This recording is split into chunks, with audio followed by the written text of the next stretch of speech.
Hey, how you doing? It's Adam Post, and I am a 30-year veteran of comic book publishing, and I am really fortunate tonight to be here with Mike Baron, legendary writer and creator of some of the biggest independent comics titles. And you cannot stop Mike Baron. Mike Baron is working right now on a new project called OFFWORLDER with Cautionary Comics. And it's doing well. It's a very interesting project. But I want to go ahead and first say hi to Mike and welcome to Mike. Thank you, Adam. Mike, it really is a pleasure to be with you. It's great to be with you. It's wonderful to be here. It is. It's certainly a thrill. We didn't discuss the singing, but I have been known. I could do that. I want to get us right to Offworlder, so we can just start off talking about that. But man, do I have so many interesting questions for you. In fact, if I can, I'm just going to go ahead and start with that. So, was your first comics publishing work Nexus and Badger for Capital Comics in the 80s, 1980s? Well, the very first was a story we called. It was a serial about a man going door to door selling encyclopedias in a post-apocalyptic future, where nobody needed an encyclopedia, and that was serialized in Pacific Presents. It was the first collaboration between Steve Rude and myself. And you worked for the Shanis brothers. I suppose indirectly that I did. Okay. But when we showed it to the boys at Capitol, they said, we don't want this. Give us a costume superhero. So that got me thinking on the path that led to Nexus. And just a quick question. So they didn't tell you originally that they wanted? No, we called them up and said, hey, we hear you want to publish comics. We got something to show you. Okay. And so I went in and showed it to them, and Milt, who's still my friend, is an old friend of mine, my first publisher. We don't want this. We want a costume superhero. So now just Capital City Distribution was one of the first comic book distributors that sold comic books on a non-returnable basis to privately owned comic book stores. We still have those comic book stores.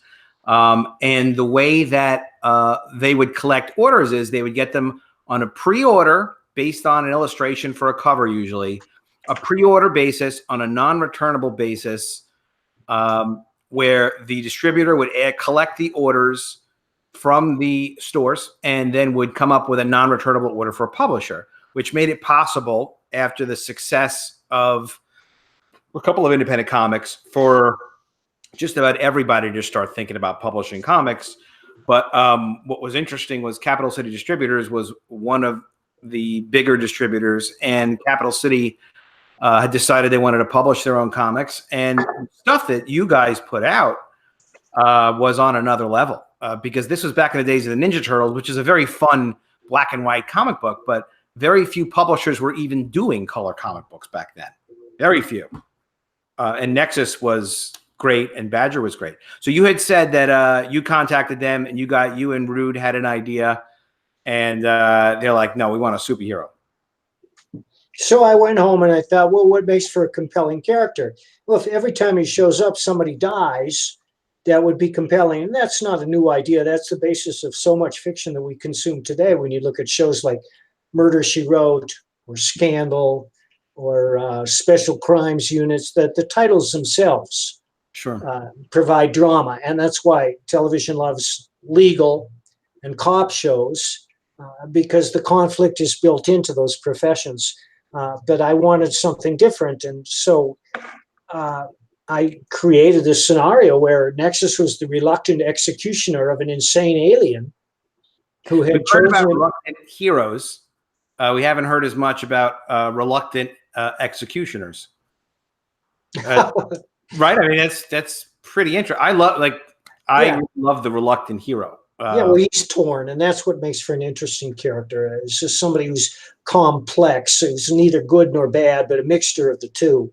And what happens is that the alien would set Nexus dreams of mass murderers, and when Nexus woke, he'd have to go after them, or else the dreams would continue until they drove him mad and finally drove him to suicide, like his father. That's pretty unique. it is pretty brilliant. It's one of the things that got people excited about it, I guess. Thank you. I mean, somebody has to ask, what's the status of Nexus right now? There are reprints with Dark Horse, right? We have a whole bunch of new material coming out next year. Oh, wow. That's really exciting. There are 70 completed pages already. Wow. However, you and Steve Rude, or? Me and Steve Rude, but it's mostly Steve Rude and me. And what happens is the dude in his wisdom decided that he would like to rewrite all the scripts. And so he did. And so if they sound a little funny to you, it's because I didn't write them. Oh, sorry. Sorry, I fixed it. I'm still looking funny on that screen there. Get rid of me. Sorry about that. Get rid of that. Yep. And there's Nexus. That's what I wanted to show. Sorry about that.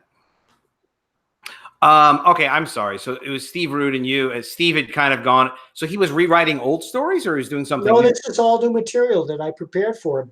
And then when we got the contract, Dark Horse asked me to write 3 new scripts. Was it 3 new scripts? Yeah, it was. No, it was 2 new scripts. No, yeah, it was 3 new scripts. Never mind. And I wrote it, and they were pretty great, and the editor loved them. We sent them to the dude. You speak so proficiently about writing for people that listen to you speak in interviews. And obviously people do things for a while. They get complimented on it. They get better at it. You seem like you're relatively fast in writing because you seem to know what you want to execute. Well, once I know what I am a fast writer, but honestly, it seems to me that all I do is sit around all day with my thumb up my ass. And yet somehow these books get written. Well, there's definitely a contemplation process and a research process. Yeah. And then maybe when you just get to the execution phase, it just goes fast. If you're prepared. And my methods have changed drastically over the years. I just used to sit down and wing it. And now I think about it a long time. And I prepare a detailed outline ahead of time. And the outline has to be entertaining in and of itself. I want to hand people that outline and have them read it and say, wow, that was really great. Now let's see the finished product. Excellent. So this is kind of news, isn't it? Maybe I missed it, but I hadn't heard that you had that much material done for Nexus. It's exciting. I'll send you the original scripts. It's very kind of you. You know, I'm very interested in that. And I will not share them with anyone for all the money in the world. So forget it. You know, I'm not sure that that's necessary. There's nothing to hide. And I think if people read the scripts, they're going to be excited about the comic. Well, I appreciate you trusting me with your innermost secrets, and I'll never reveal them. Hey, I'll share them with the world. We'll do it your way, Mike. But I think it's very, very cool that you're doing that. And it's going to be published through Dark Horse, right? Yes. No crowdfunding on this one. No. Interesting. Have they expressed interest in Offworlder or any of your other projects that you've done? Well, I have 2 other projects in at Dark Horse, which I have a tentative green light for them, but they've been in there for 6 months. And right now, Mike Richardson is overwhelmed. He says he's working on millions of new projects, and mine are in the queue somewhere, but I'm always working on new stuff. And I'm working on new stuff with other publishers, but there's nothing I can discuss right now because we don't have any contracts. Understood. It's impressive that you have a diversity of kinds of projects and things that you're working on. From Offworlder to Nexus to Florida Man to the Biker Project. Those biker books, now you've done 6 of your biker books. There will be 6 out by the end of the year. Wow. And that character is also going to make it into comics as well. Well, I've been trying for years. We'll see. I mean, again, the problem is funding. We were going to do it through cautionary, but a lot depends on the success of Offworlder at this stage. Kind of one thing at a time. Yeah. Got it. That's a smart way to do it. What about Badger? What's the latest with any news with Badger? I've written a new Badger series, and I've discussed it with Ken Levin.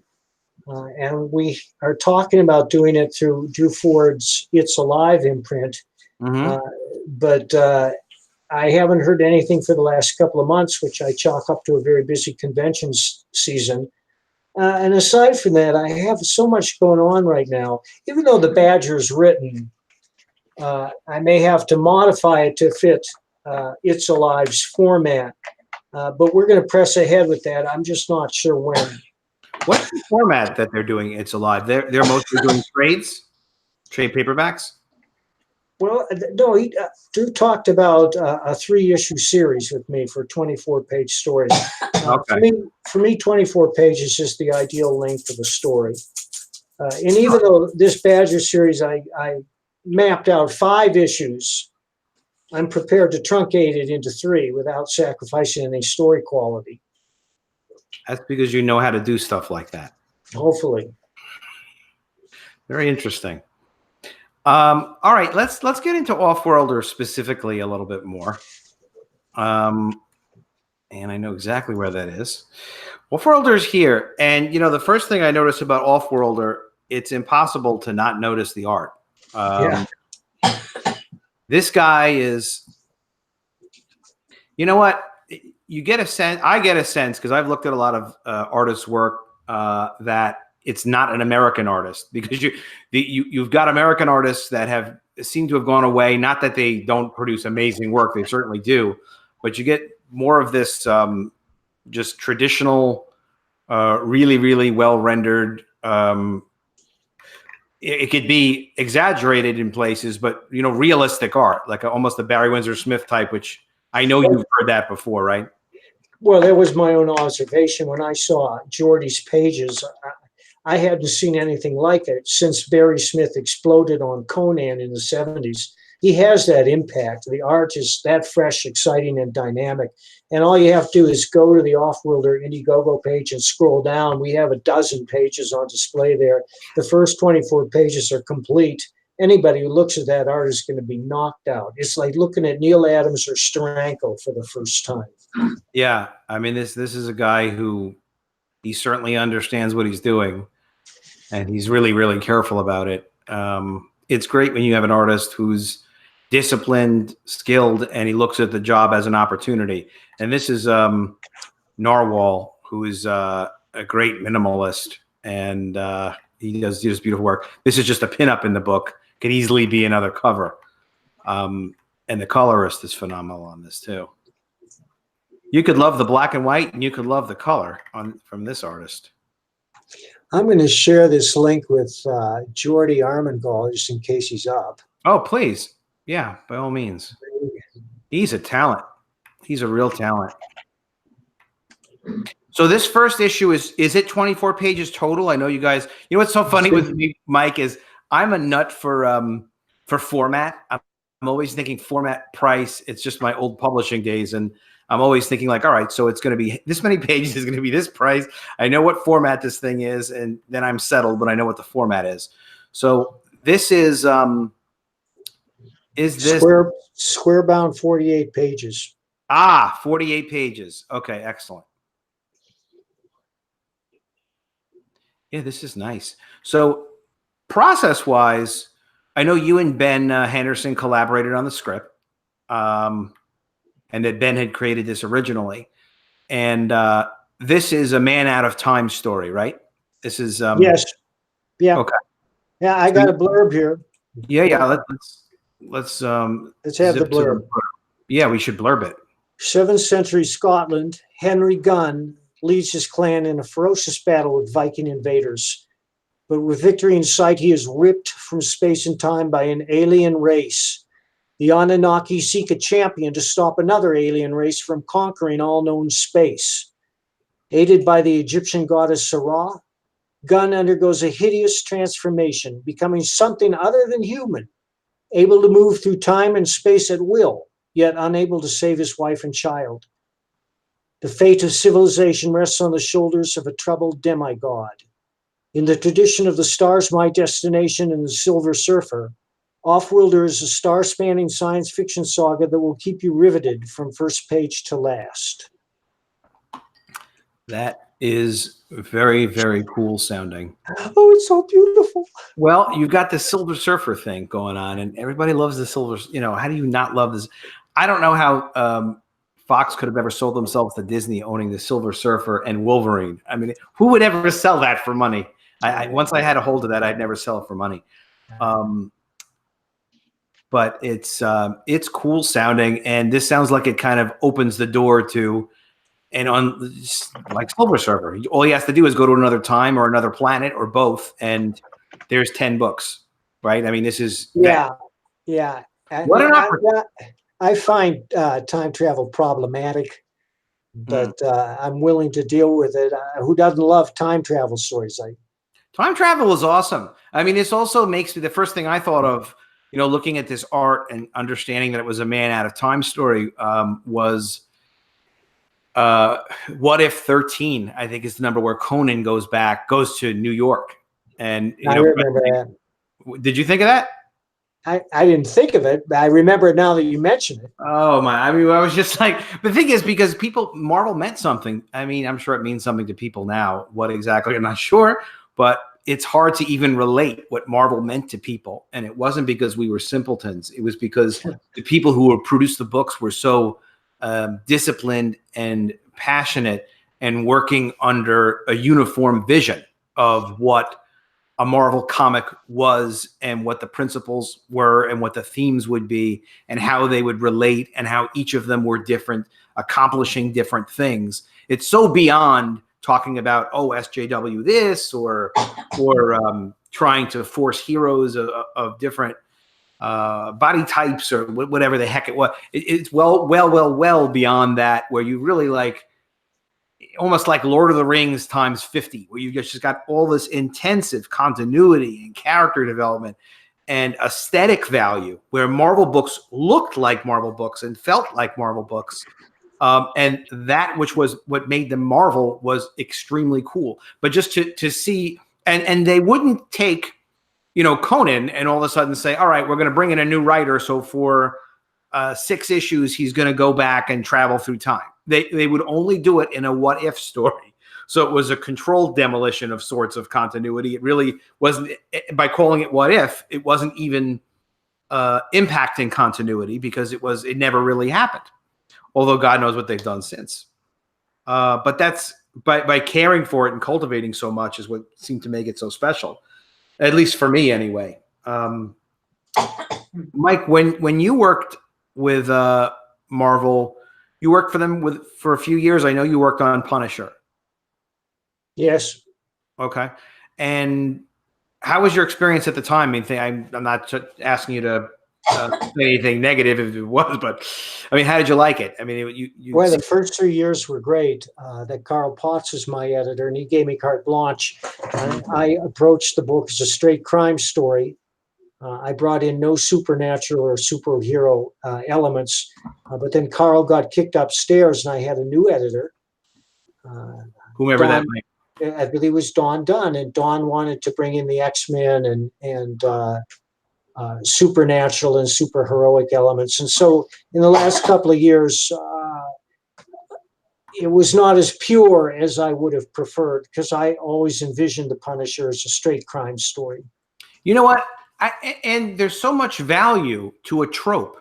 There's so much, right? I mean, there's so much value to having the limitations, to having harsh limitations like a crime story as a writer, you know, and as the people putting the project together, is to say, this is going to be a great crime story, which means this is what's in a good crime story or a great crime story. And we can explore that, and you can see characters evolve in those fixed settings.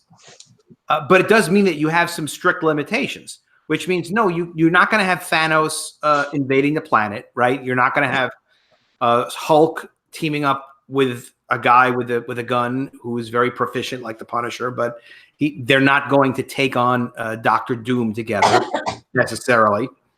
That's a shame that they wanted to mix it up like that. Were you on the first limited series for the Punisher? I think that was Stephen Grant's Circle of Blood.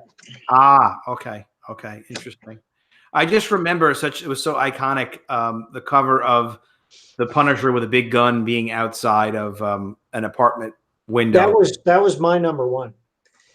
I really like that book. I mean, it was just really, really cool.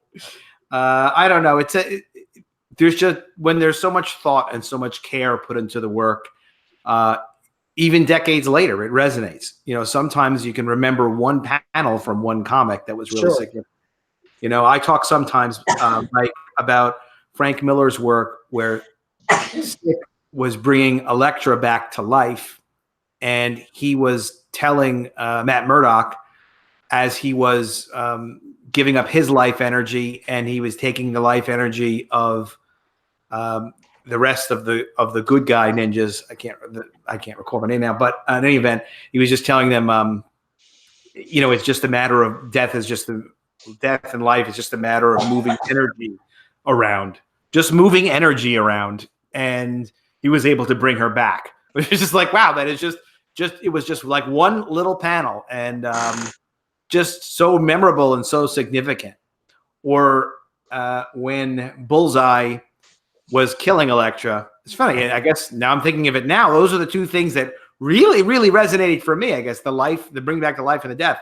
Maybe because the death was so potent for me. Not Punisher. Bullseye was fighting with Elektra. I guess it was Daredevil 181. And he was fighting with her back and forth. And he just started beating on her and nearly killing her. And he was telling her hey, you know what? You're good, baby. But me, I'm magic. And then he throws a card just perfectly at her throat and kills her. And how dramatic, how memorable, how purposeful. So it's worth it to put the effort in, because the work does resonate, especially when you're writing to some elevated themes where the readers can get something out of it and kind of hold on to it and enjoy it. It's really, really gravity for the readership, the comics, and you know, obviously to your work too. You know what I'm talking about, of course, right? Sure. You had that same kind of feeling about it. Just as a quick example, I'll just mention my College of the Dead really quickly. In the College of the Dead graphic novel, and I do have it live on Indiegogo now, I did not write it. I developed it with a writer, Stefan Petrucco, who was a phenomenal writer. He did a fantastic job of executing it. And like you, very disciplined. He put together a great proposal, explained to me what he wanted to accomplish and do in the first half of it. And he had a better idea than me, which was to kind of make something happen in the world of a zombie apocalypse where you weren't quite sure what the zombie apocalypse world was, but it was very cool for one of the main characters. And I had to tell him, look, I can't have you do that, because I like you like it for the Punisher, that simple story that had conventions to it, knowable conventions and knowable tropes and limitations, where you could just go on and tell the character story. The reader could really suspend disbelief, because there you go. They knew essentially what the limitations were. So the crime story didn't automatically become, as seemed to happen, like a more traditional superhero story. And then it does lose a lot of its luster. It loses a lot of its magic. But people have to have that vision. So in any case, yeah, I mean, it's what you're doing with Offworlder looks really, really cool. It looks like a great book. It's 48 pages, perfect bound. The color is great. And Ben is publishing this with you. And now you're a part of Ben's company, which is also sort of your company, Cautionary Comics. Yes, I'm the editor-in-chief. Wow. So basically nothing gets into Cautionary Comics without Mike Barron saying, hey. Yeah, but right now we're just trying to squeeze through one project. It's not like I'm fielding through submission after submission, although we got a lot of stuff in the pipeline, but it's all internally generated. Cautionary isn't accepting applications from people outside the group. Okay. So you guys are just kind of, you're a collective right now, and you're trying to do this together, and we're trying to bring Ben's concepts to life. He's a fast-talking, smart man, I'll tell you that much. What a great act for I can kind of recognize the high concept in Ben. Well, he's lovable as hell. He's a great guy. He delivers his books. This is his third campaign, and he's very well liked. He's really appreciated. And Cautionary Comics' books also make it to comic stores eventually too, don't they? Well, I think he has a deal with Diamond, but first we got to meet our goals and print the book. Okay. And then they pick it up and so on, theoretically. We'll see. We'll see. It also looks like it's there's a lot of ways of supporting Offworlder. There's this very cool rare metal cover thing that you guys have for $100. The collector's coin, and man, you guys really, it's very cool stuff. But there's less expensive stuff also, of course. Well, we're offering a $7 newsprint version. That's for a 48-page comic. That's damned impressive, and a reprint of Ravage. Yeah. That's damn cool. And you have a digital for $10, which is cool. Digital smidgital. Digital smidgital. Yeah, we don't like it. I'm not so wild about the digital either. It's a good opportunity, right? I mean, it's always good for people to be able to read your work. But sure. If you travel a lot, it's perfect. You can read it on it. Nothing like a real comic, though. I mean, a real comic, right? Hang on 1 second, Adam. Absolutely. Chris, I got to call you back. I'm on a live podcast, but can you join me tomorrow night? All right. Talk to you later. Absolutely. I'm back. Phenomenal. What we were just talking about was the newsprint copy that's $10. That's actually pretty damn cheap. Yeah. 48 pages for $10. And it'll probably be longer than that. It'll be 48 pages of story, but I might write an essay or throw in a short story or something. Even, you know what, I'm doing something where we're showing the full script. I just so much like putting comics together that to me it's magical. So, our process is full script and layouts. So you can approve really rough pencils. It never gets inked. Just, for an artist, it's like stick figures. But to us guys who are not artists, I'm sure you see this too. It's like, well, you got to work with Steve Rude, some amazing people. But I got to work with some phenomenal people too. But I'm just saying, like the art process is really, really magical. And just so visually interesting. So to take the script, perhaps you guys would consider that, even just to show 10 pages of full script with 10 pages of layouts, if you guys happen to work that way. Well, I'm happy to share the script with anybody who's interested. All they have to do is PM me. All right. I'm going to message you all for all sorts of things. Yeah, because, the script is just going to make them want to read the comic. Now, you're also doing... Oh, I should have put Mike on this. You're also doing Off-Worlder with a crossover. Now, what is the deal with the crossover? Are you involved in that too? No. Okay. I think Pat Boyette's writing that. No, Edwin. Excuse me. Oh, Edwin. I keep saying Pat Boyette because he was an old-time Charlton artist. It just got stuck in my head. But Edwin is writing that. Yeah, Edwin is an interesting guy, and he's a very dedicated COMICSGATE independent publishing supporter, early supporter. He's one of those people of faith, and I'm a person of faith, but I can't quote any Bibles. And it's funny how people who can quote a Bible are taken for granted because I don't do the work. I don't know the work, but I like knowing that there are people out there that, they're looking at the book and they're really struggling and really focusing on living life the right way to certain principles all the time. Young people don't see it. As you get a little older, you start saying you want the world to stay intact. And there are people that look for stuff like that. In any event, I'm excited to see it. I think it's going to be Edwin's first written stuff, which is going to be interesting. It's really funny because a lot of people who just first start off getting interested in fans as comics, they think they'll never produce it. Maybe they'd like to produce something someday. And then a lot of us are drawn into publishing them because, of course, I was a fan of comics myself. Mike, you must have been a fan of comics before you started writing them, right? Sure. What were some of your favorite comics? That's really interesting.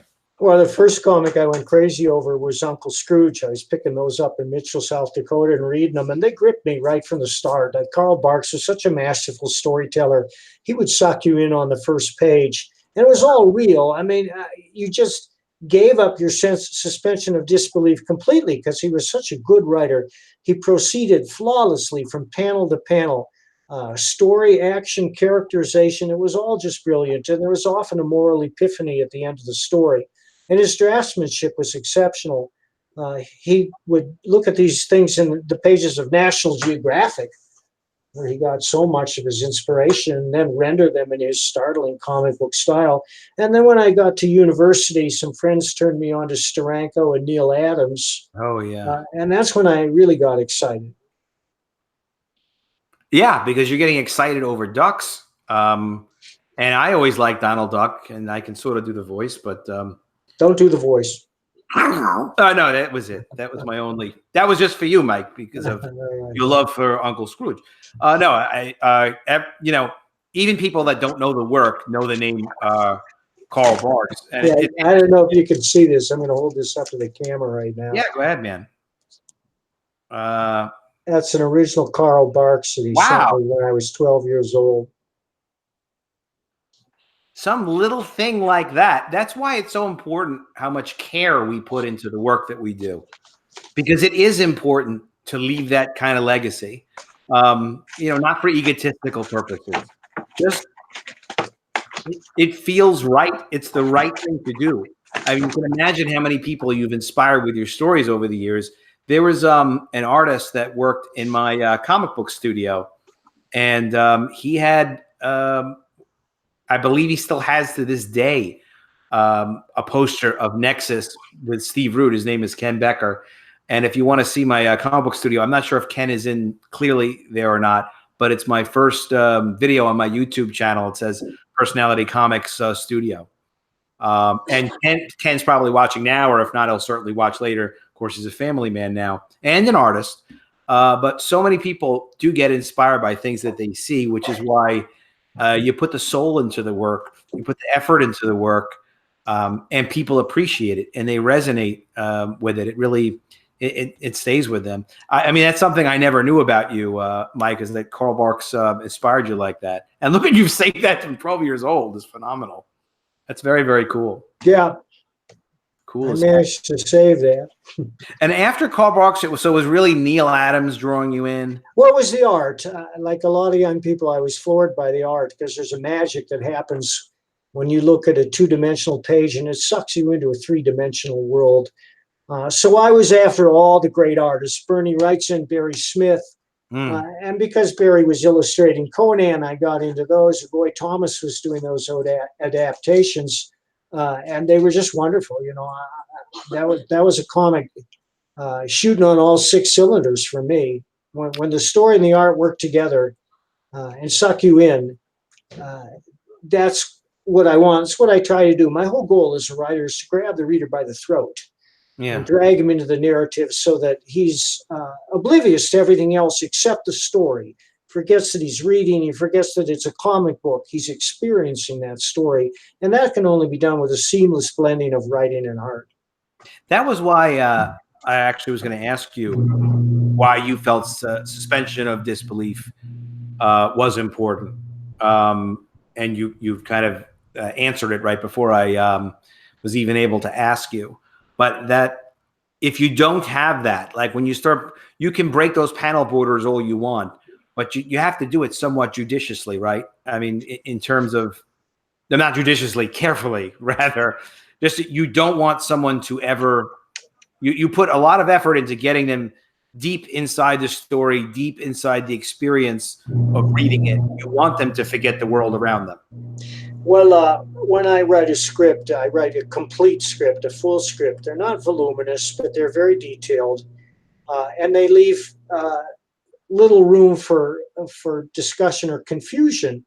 It's the writer's job to envision the story completely. And I'll send you that Off-Worlder script when I get off, and you take a look at that. And I'm happy to send you any of my scripts that you like, and you'll see how I do it. It's page 1, panel 1, horizontal exterior day, strip mall on the edge of town.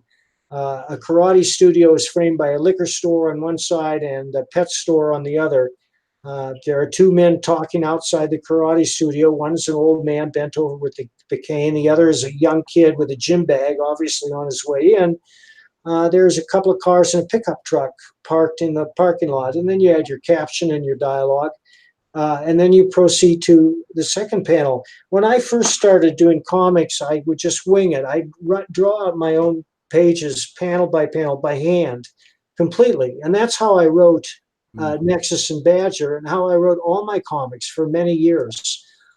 It taught me a number of things. It taught me pacing. It taught me layout.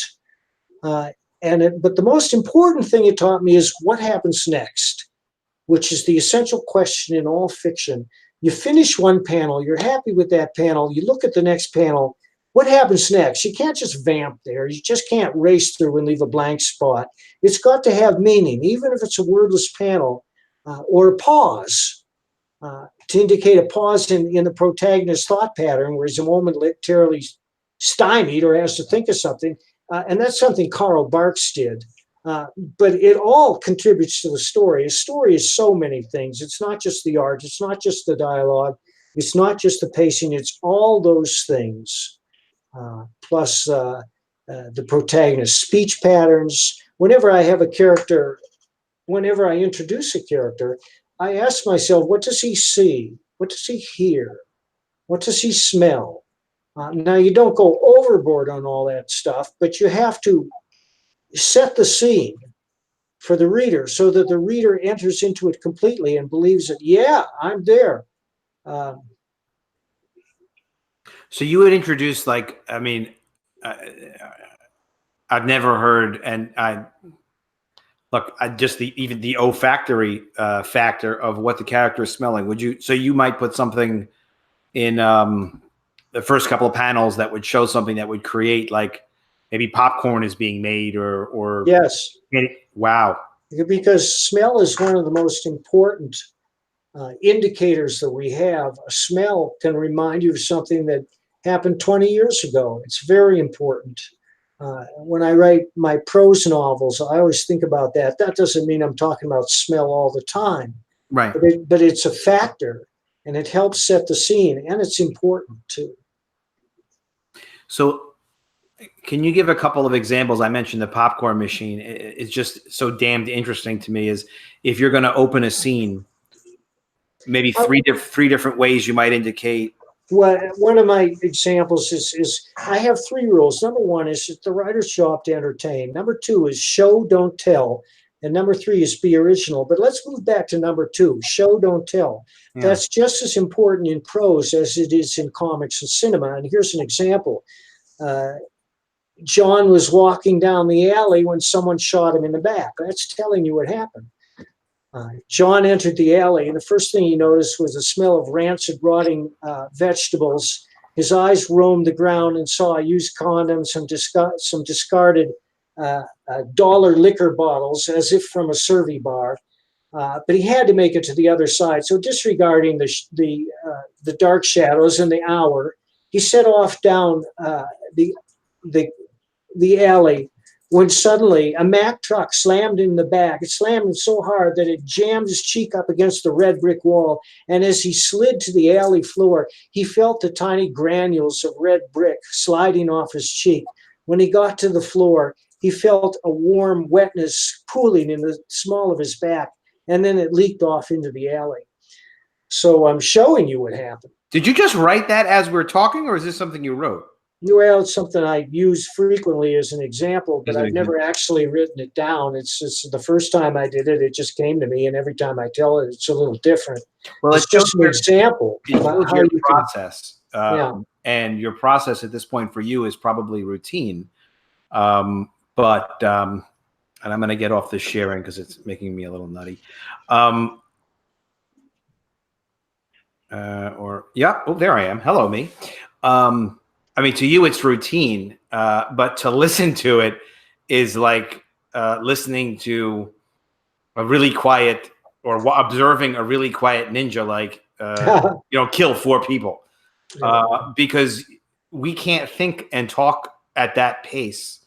And in my, just maybe in a future video, I think there's so much information, so much knowledge to pass along about approaches to things. And one of my favorite books, when I was doing a little work with Platinum Studios for a couple of years and helping them with some of the comics properties. And Lee Nordling was the editor of their comics department there, and he referred Story by Robert McKee to me. And he's like, you know what, Adam, you've got a lot of good high concepts, but why don't you check this out? Just, you know, see, get because I had never had any training, and even though I'd published hundreds and hundreds and hundreds of comic books since then, or prior to then, and it's very interesting to learn that there are actual disciplines, just the way that, you know, a great artist, sure, you know, they can do some phenomenal things visually, very creative things that people have never seen, but they should be able to do it basic anatomy first, and then they can kind of interpret as they go. But I think, Mike, that a lot of people who start out in writing don't understand how much they could really benefit. You know, James Hudnall, and unfortunately he passed away, wrote a fantastic book on writing graphic novels and had a YouTube channel, which still has on it a few hours worth of great content on just some very principled, straightforward, linear explanations of storytelling. What would you recommend for someone who has like you know, a really cool idea, something they're passionate about, but they don't really have the discipline? I mean, to you, again, you know, it's nothing to you, but every now and then you've got to talk to someone like me who hears that, who's just like, where did that just come from? Come from another planet. What would you recommend? Are you familiar with Story by Robert McKee? Yes, I am. What's your feeling about it? Do you like it? I got about a third of the way through it, and then I threw it to the floor. I felt this guy is fucking too academic, too recondite, too abstruse. It's a lot simpler than Robert McKee reports. And if I can offer some alternatives, the number one essential book for anyone who wants to be a writer is Elements of Style by Strunk and White. Take an hour to read. Other books I can recommend are Writing Your Novel by John Brain, who's a British novelist who wrote Room at the Top. And one of the things Brain wrote in his novel, which is unforgettable, is that nobody should attempt to write a novel before they're 40 years old, because they simply haven't accumulated enough life experience to be able to convincingly portray different points of view. Now, there are always exceptions to this, and we know who they are. Richard Price, who wrote The Wanderers, Carson McCullers, who wrote The Heart of Deadly Hunter, William Styron, who wrote As I Lay Dying. These novelists all wrote those books in their 20s. Truman Capote's another one. To Kill a Mockingbird, Harper Lee wrote that when she was 33. It's the only book she ever wrote, although there's a so-called sequel out now that's unreadable. But we know who those exceptions are. But for most people, it takes time and effort to learn how to write.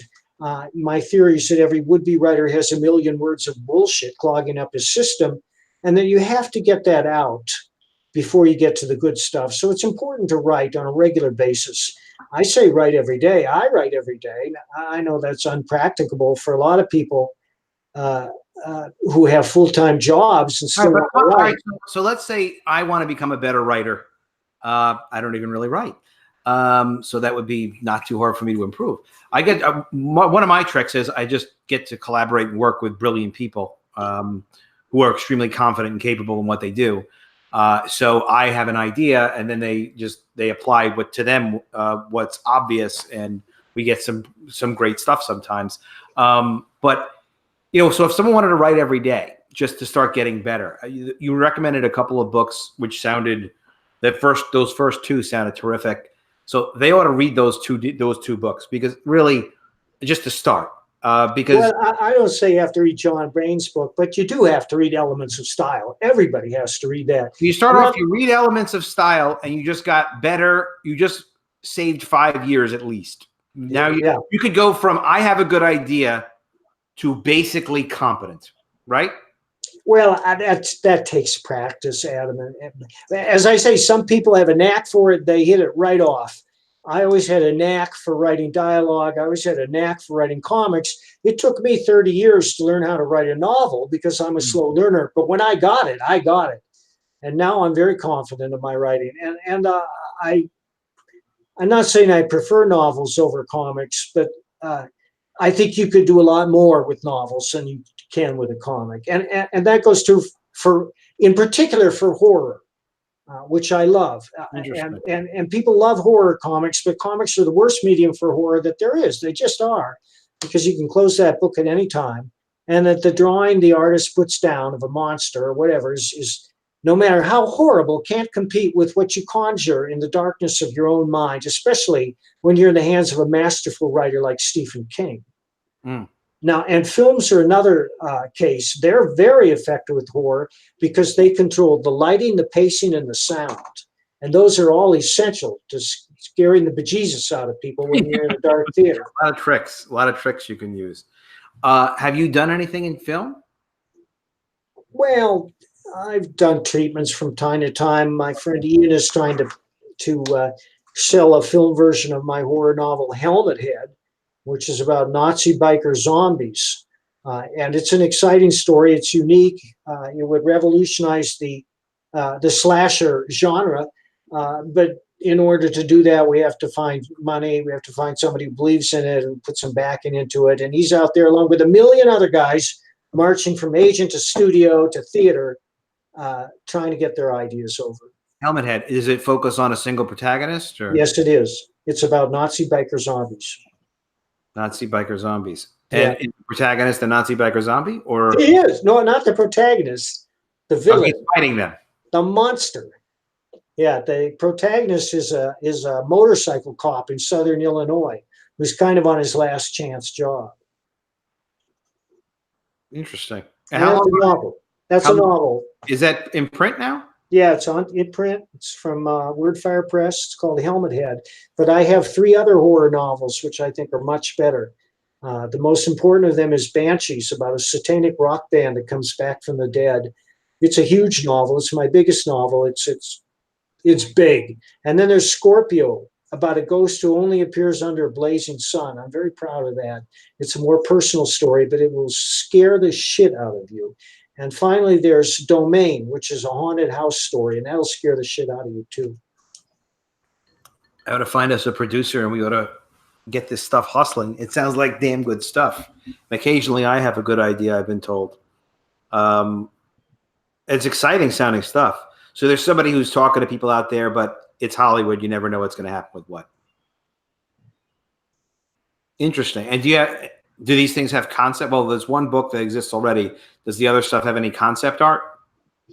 Well, a Helmet Head has some concept art, and Banshees has some concept art that Val Myerick did. In fact, we reprinted some of it on the back of the book.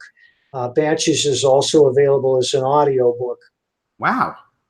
Okay. There's a lot of Mike Baroning that people should be doing. There's a lot of stuff out there. I have a link in our description to Offworlder. But people could really Google Mike Baron, and they could go on Amazon and look for Mike Baron. And yeah, just type in my name on Amazon. Find a tremendous amount of material. So your principles of, hey, so you've got a good idea and you want to become a writer. Now, you wouldn't tell people, listen, if you're 25, wait 15 years. You'd say, no, I wouldn't. I wouldn't. Certainly not. You write when you get the urge. If you got to write, you got to write. Writers are people who have to write. And toward that end, I urge all would-be writers to carry a tablet with them at all times and a pen. So something cool happens, you get an idea, write it down. Absolutely. You know, there's a friend of mine, Kirk, who used to be with me at the comic book company, and he really made that thing happen with me. Back in the early 90s, it was fantastic what we did together. But only 10 years or so ago, Kirk was like, you know what? When you get an idea, make sure you write it down. And I was someone who would get a lot of ideas. And I kind of never did write them down. I would just kind of remember them or come up with new ideas. So I started doing that. And every now and then I'll go back and look at it. And it's like, well, that idea file really does pile up. So people should really definitely save their ideas. The second thing they should do is people should know what they don't know, right? When they want to do something and it's important to them. So they should pick up elements of style and read that on Mike Baron's highest recommendation. I'm definitely going to get it. I'd not heard of it. Well, I mean, you know, with me, Mike, I'm a simple guy. Like, I just like to kind of understand the layout. Like, I can tell you're a damn good writer. I've liked your work and enjoyed your work since the 1980s. So I know you know your stuff and you're good. So if I was to come to you and say, hey, I want to work on this type of a horror project, and you had the time available, I know it would be executed really well. And I'm the kind of guy where I don't interfere unless I feel like, for example, with College of the Dead, once we couldn't I felt like if you're not going to be sure, and you can tell me how you feel about this too, if you're not sure what the rules are of the world at the end of, let's say, the first graphic novel, and it's cool, but doesn't the world become the story then rather than the characters? Like, can you tell a story about I mean, you can, I guess, but to me, I got unsettled about it. I wasn't comfortable about it because I just wanted to tell characters. I wanted stories. I wanted a story where we had a zombie apocalypse and we were going to tell the story of the characters doing stuff in the zombie apocalypse, that's a lot of interaction. It's a lot of stories. It's a lot of drama, a lot of room for villains and heroes. And what would you do in this situation? But to me, if there were also some other aspect to being able to control the zombies or something, and you really didn't know for sure, like, well, how is it that this person could tell the zombies what to do, but the other people couldn't? Like, you see what I'm saying? Like, it just left me like not feeling sure about the world. And then for me, it was a distraction anyway. Well, that only comes with experience, as I said. And when you get to a point when you know your writing is good, you won't have to worry about that because you'll have it in hand. To me, all my fiction is character driven. It's important to give the readers a protagonist with whom they can identify. I also believe that a story should have a moral epiphany. It shouldn't be pointless. Evil should not triumph. That doesn't mean good triumphs unsullied. Sometimes it's a Pyrrhic victory. Sometimes the ending is very sad. But fiction should deliver a positive message about life. It's kind of said there's nothing more persuasive than a story, because you're taking the reader along, whether it's a verbally told story or it's read or it's watched on film. And it's so nihilistic and hopeless to think that people do right things that don't have a purpose at the end. It's almost as if you're telling people, like, here's a life experience, you're going to relate to it, and all the world is nothing. But the world isn't nothing, unless you have to make the world nothing if you want the world to be nothing. It's not naturally nothing. You agree with that? Yeah, I'm thinking of Cormac McCarthy, whose books Blood Meridian and The Road. I suppose you could argue that The Road has a silver lining at the end. I saw the movie. Yeah, but Blood Meridian certainly doesn't. But I enjoy Cormac McCarthy, not those works. I didn't enjoy those at all, but I loved No Country for Old Men and All the Pretty Horses. But he's a guy that his stories can get so grim that I couldn't finish Blood Meridian. I just didn't see the point. So you could almost guarantee, now I don't want you to have to write any checks today, but you could almost guarantee that if someone is a writer or is an aspiring writer or wants to explore being a writer, they go ahead and read Elements of Style and they write every day. Well, not every day, but if they can, several times a week at least. You got to add to it. You got to build your story. You got to force yourself to put words to paper. Now, Mike, we love people, right? I mean, you're a people person. I love people. I love individuals. Well, you like the race. It's a human race. Is a good race. I mean, it's got a lot of good stuff going for it. But I love to quantify. So sorry I keep repeating, but I want to make sure, because there'll be people that do a great job, they do their best, and they beat themselves up over it. So when I want to just say it black and white, like, you get Mike Barron's approval if you've done this. Adam Post is easy going, but Mike knows what he's really knows what he's talking about writing. So if I was able to write every day, I'm writing for 15 minutes or an hour, and that's acceptable. I'm ahead of the game, right? If you get one good sentence down, that's acceptable. And a good sentence jumps out at you. It demands your attention because it says something in a fresh way. And that's rule number 3, is be original. Well, how can you be original when you have 1 million monkeys working at 1 million typewriters every day? Well, you're original because you're a unique human being and you bring your own experiences and observations to whatever you write. And interests too, right? Yes. And that's why you need that pad and pen, or you put it in your iPhone or wherever you're going to put it. Because if you're attuned, now tell me this is not true. If you're attuned and receptive to knowing that you want to write something every day and you have a place to write it down, it'll come to you. A lot of it. Something good can come to you every day just by going through your day and just by letting your mind wander going about your business, right? Yeah, well, not only that, I work at it. A storyteller has to work at creating ideas, just like a bricklayer has to put one brick after another. When I'm stuck in a waiting room for like a dental appointment, as I was yesterday, I take out my pen and my pad and I think, what am I working on? What would be a good idea? What would enhance this scene? And then I rummage through my memory and I come up with stuff that I think is entertaining and original. And because I'm a wordsmith and I love to play with words, it's easy for me to do. It's easier for me to do than a lot of people who struggle with words. But that's just part of the thing, because I've been making up words and nonsense sayings all my life. And believe it or not, I find uses for those things in my books. Interesting. I'm just silly for free most of the time. And incidentally, Mike does write some very clever things. And I'm not sure if he'll friend you on Facebook, but you can at least follow him on Facebook. Yeah. Mike Barron on Facebook, Mike Barron author page. Please follow me. Yeah, it's very interesting to see. And Mike is also on Twitter at Bloody Red Baron. Bloody Red Baron. And there's funny stuff on there. There's interesting stuff on there. But most of your social media output is on Facebook, right? I guess. I'm also on Minds and MeWe, whatever works. But everybody's on Facebook, until they kick us all out. Yeah, until they find that they've caught that we like the wrong people or something like that. Click the wrong share or something like that. Very interesting. Very interesting.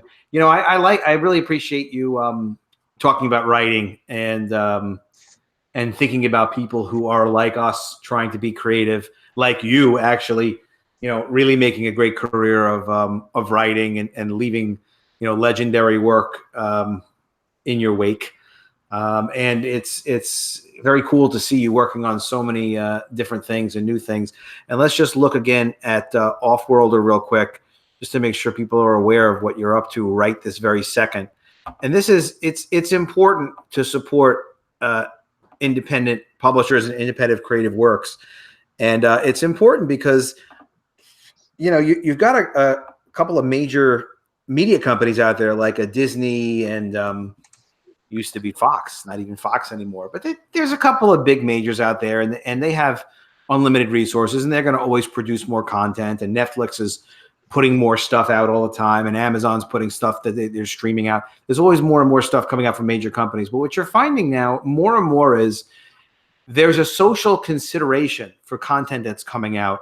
And the social quotient is not the morality of the stuff. Like Mike and I are talking about how stories should be, meaningful to the individual. It's more like they're meaningful to a political party and they only seem to pick one. So, you don't get personal stories that resonate the same way. As an example, from whoever saw The Last Jedi, that main character, Rey, it's not someone that people are going to be, imagining themselves to be for decades or feeling some great personal connection with. There aren't going to be specific individual scenes from that for most people that they remember, 20 or 30 years later that really resonated with them. And so many of us have that with the original Star Wars films. And it's because of what Mike talks about. That's what you're getting when you follow someone like Mike Barron. And truth to be told, I just happen to know a lot of the COMICSGATE guys as well. If you look at a hashtag COMICSGATE comics, these are people who they are focused on having that entertaining impact and the relating to the person who's reading the comic and thinking about that on an individual basis and like the theme of the story. Very, really, really passionately, carefully well done stuff. This isn't just something that someone's banging out and it's not being subsidized. It's just to put social messages and programming out there. It's just a great classic story. I mean, you rarely would see something as cool looking as what could be the next Barry Windsor Smith, in a science fiction setting like this. It's really fantastic, but you can tell just by listening to Mike, his writing is always worth buying. You know, you'll enjoy it, but you'll get something out of it. Thank you, Adam. If I may repeat my 3 rules. Yes, please. Number 1, the writer's job is to entertain. Number 2. Let me stop you right there. And let's just talk about defining entertain, just so people don't miss what we're saying. It's not like you just pick up a book and you're like, oh, that's kind of cool. That's kind of cool. Mike is entertaining Adam, which means you accomplished what with Adam? Well, in the type of fiction that I write, my goal is to grab the reader by the throat and draw him into the narrative to the point where he's no longer aware that he is experiencing artifice, but is living for the story completely. Total suspension of disbelief. That's right. And that's what I shoot for. And I think that I hit the target 90% of the time, because every writer who wants to reach a wide audience first must please himself before you please others. Now, I know there are exceptions to this rule, guys who take jobs just for the money. But when I write a story, I get into that story. I work it to make sure that it grabs the reader by the throat. And how do you do that? Well, as I said, it's a combination of character, plot, detailing, and style. It's how you marshal those words. Interesting. Okay, you definitely got me sold on entertain. You did an excellent job of explaining it concisely. Rule number 2? Show, don't tell. And that's one of the most difficult rules for people to master, although it seems so simple. But again, once you get it, you get it. And if you want to know what I'm talking about, there are a number of programs on TV that exemplify this. And one that comes to mind is Better Call Saul. It's one of my favorite TV programs, and it's about a sleazy lawyer. But every show opens with a virtually wordless segment that lasts for 5 minutes that leads to a very important point they're trying to establish. But it's fascinating. They're not cramming it down your throat. You see how it's happening, and then you say, oh, that's where we are. But I also gave that example of how you can show, don't tell when you're writing prose. And the 3rd directive is to be original. And as I said, we're all unique individuals, and when we write something, we bring our own experience and observations to it. And the goal is to integrate those smoothly into the narrative so that they're entertaining. Now, when you're going to create something original, sometimes you can create something original by just combining 2 non-original elements, but putting them together. That's true. Beverly Hills Ninja, one of the classics. But you know, I used to do a lot of that, and I had to stop because I wasn't actively publishing at the time, and the mind races so much. I think you know this, like, becomes very disciplined at doing a something. You get very wired and used to doing a something, and then you're kind of doing it all the time as you're doing it. So if you want to give people advice on creating something original, and yep, everybody's got their own experiences, but it would be something that they're knowledgeable about, something that they research. It could just be a great idea. Teenage Mutant Ninja Turtles. It's just the magic is in those 4 words. It's because the original comics were very entertaining and they're very well done, but they weren't Shakespeare. But some marketing guy took a look at him and said, Teenage Mutant Ninja Turtles, that resonates, and it will resonate with America's kids. Mark at Surge Licensing, actually. I forget Mark's last name. But yeah, they were a small licensing company. They picked up the rights to did a role-playing game with them, and it did just the energy and the heat was there. And that's an exciting thing about comics now, is it's kind of always been this way. A hit in comics is going to get looked at ever since the 1980s. If you accomplish a hit in comics independent publishing is fine, and it's just kind of known as a hit, and it gets some heat to it. It's going to be looked at. People are going to be interested in it. But with respect to producing something original, you were saying it could just be a random. So if someone was like, "Look, I want to come up with something great," I guess first you're thinking about, well, what genres really turn you on? What are you excited about? Are you like a science? Not you, because you're multi-genre, but somebody would think like Is it going to be a superhero thing? Is it going to be a crime story? And you know, for the Robert McKee reference I had, the thing I liked so much about what I had seen he had done is all of the tropes and conventions that people are used to. You were in another interview, and I won't keep you forever, but just to run through, if you would, because I just thought it was interesting you brought it up, that there are really just 7 main plots. Because when people know stuff like this, it's like the skeleton of the body. It's the thing that really holds it together. One of them was a revenge story plot, right? Can you hit the others? Boy meets girl, boy loses girl, boy regains girl. That's it. I'd have to look them up because somebody's done that work for me. I'm just I'm repeating that on faith. But isn't that amazing? But isn't that amazing? That and I look. Well, if you have respect for someone, as you did, you said they did the work for you. It's sorry to put you on the spot, by the way. Mike's a brilliant writer. Okay, he doesn't need to be able to recite these things.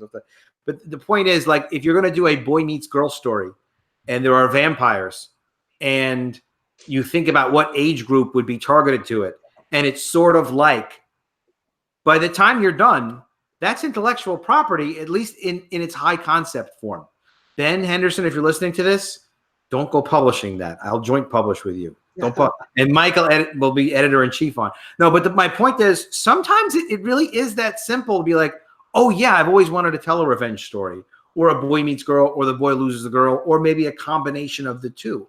I'm sure this kind of stuff is in elements of style, and that's people get lost because they just don't know. Hey, there are steps that you can stand on to get up to the second level, and that's where all the action is once you learn some of those basics.